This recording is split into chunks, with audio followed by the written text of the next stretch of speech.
Assalamualaikum warahmatullahi wabarakatuh. Ulun duan katruh wak Kota Raja. Nyo adalah Senjuk Raya Baitur Rahman. Jadi lunjak bak kuburan Panglima Kohlel, sejarah dengan Aceh dengan Belanda.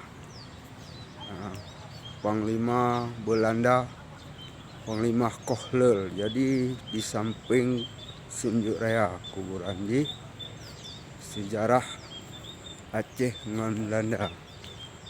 Jadi lunjak silaturahmi keno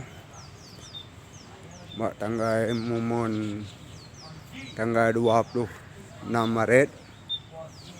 Jadi uronyo bak bulan Ramadan bulan le tanggal 26 Maret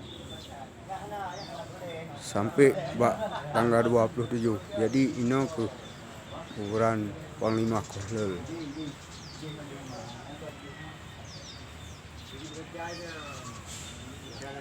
Ino sejarah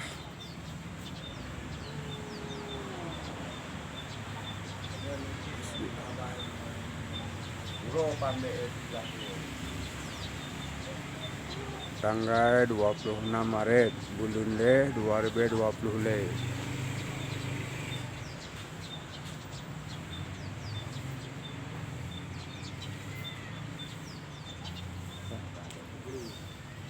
Jadi nyo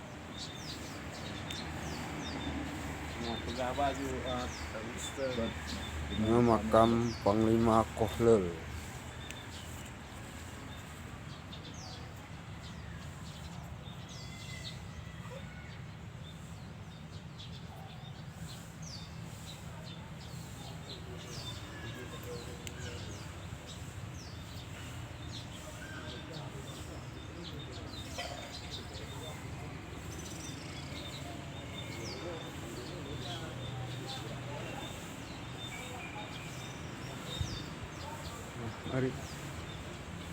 Di uronyo tak kunjung bak kuburan Panglima Kohlel.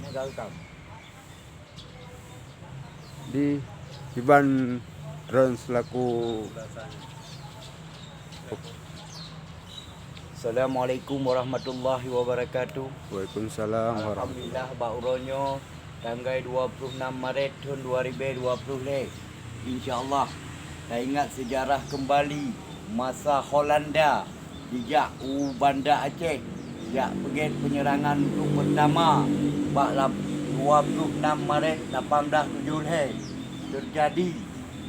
Bak watenya insyaAllah Belanda akan berkuasai Banda Aceh pada tanggal 14 April 1870 di tempatnya Mayor Jeneral Kohlel tewas dalam pemimpin penyerangan terhadap Masjid Raya Baitur Rahman.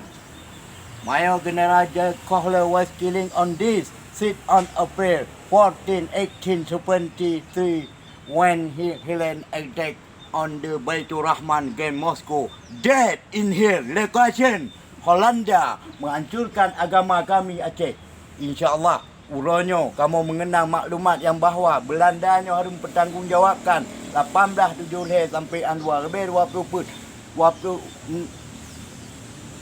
Maret 2020 insyaAllah berulang masa tertuh memtuh tun ka kaditi agenyo agen rupa nyo ke Mayor Jeneral Kohlel tewas dalam pemimpin penyerangan terhadap Masjid Raya Baitur Rahman.